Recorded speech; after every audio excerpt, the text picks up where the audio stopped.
Yeah. About your sister and about how a gun was obtained. But I was hoping to tell you a little bit more about the organization and the work that we do to help prevent gun violence. What our plans are in Oregon. See if you would be interested in telling me a little bit more about Jesse, if you feel comfortable and how you get involved if you'd like to. Sure, yeah, I mean, I'll hear what you guys are planning on doing, seeing how I go from there. Can you hear me okay? Because you're kind of breaking out. Oh, yeah, I can hear you fine. Okay. So the organization, we were formed in 2006, and ever since then we've been working with family members of victims and survivors of gun violence.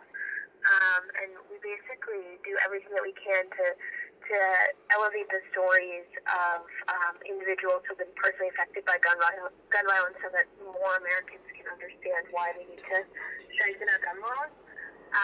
And the organization's position is really that we support the Second Amendment, the right to bear arms, but we just believe that guns should stay out of the hands of dangerous people like domestic abusers, convicted felons, people who are seriously adjudicated mentally ill. And so that's sort of like our policy background, and the main thing that we work on doing is passing background check bills. And actually in Oregon, we're going to be working to pass a background check bill, because right now you can still go to a gun show, or excuse me, you can go online and buy a gun without a background check. So we want to close that loophole and make sure that everybody who buys a gun has to go through a background check. I don't know if you've heard anything about that. Yeah, I have. You have? Okay, yeah. So we're working really, really hard to do that. About 17 other states around the country have passed similar laws. So we would like to do that in Oregon, because we know there's a direct correlation with closing that loophole and reducing deaths from gun violence, especially from domestic abuse. So it's really a priority for the organization. So if you were interested, I know that you've spoken out about Jesse before. I read some articles where you spoke about her really beautifully. And I don't know if you would be interested in doing different things, and you wouldn't have to share your story if you didn't feel comfortable, but maybe coming out to some of these events and meeting some folks, and maybe down the line, if you felt comfortable doing so, sharing your story so other people would understand why we need to strengthen our gun laws.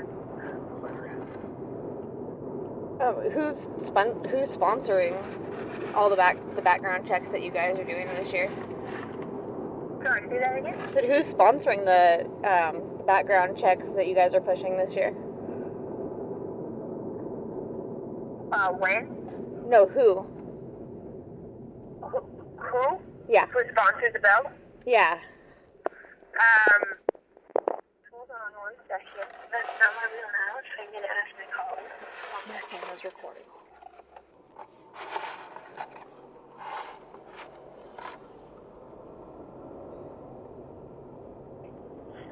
It's Floyd Prozansky. Okay. Do you know him? Yeah.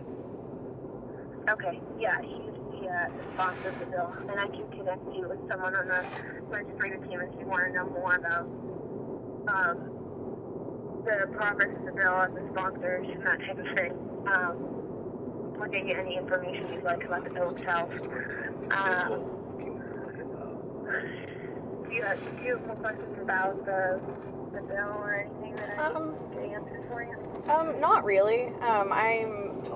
I'm pretty versed about the bill, and I'm actually very against it.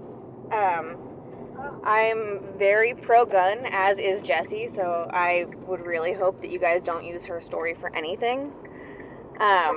Because the only thing that would have saved her was a gun.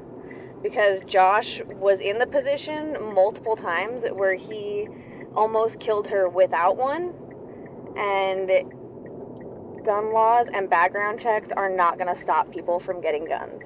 They're not going to stop bad guys who are determined to go out and kill someone.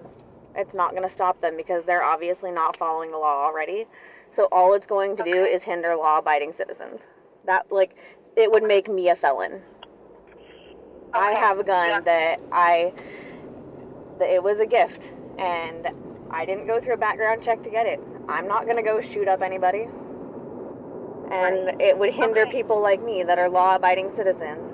It would turn me into a felon. And I am not a felon. Jessie was not a felon. And she could have gotten a gun. She chose not to because she was scared of Josh.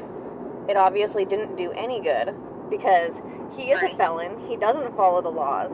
He got his hands on guns anyways, and felons will always have guns, and so you will only be hindering law-abiding citizens and keep them from protecting themselves because they are going to end up being the only ones without guns. And I can pull my gun on a bad guy much faster than a cop can get to my house. And so I would much rather be able to protect myself and my son and my family without having to wait and hide in a closet behind locked doors that can be broken down. Okay. Well, I understand your position. We as organizations feel differently, but we totally respect your... And I understand you guys feel a lot differently, but there's also... I know you guys want to keep people safe, and I can respect that, but I think you're doing it wrong, as more people are killed with cars than they are with guns, so maybe you should go after background check for driver's licenses and cars. That would probably do you guys a lot better in saving lives, because there's a lot more idiots driving than have guns. Okay. Well, thank you so much for sharing your opinion with me. I'll pass it along, and thanks for taking time to chat with me. Yeah, no problem.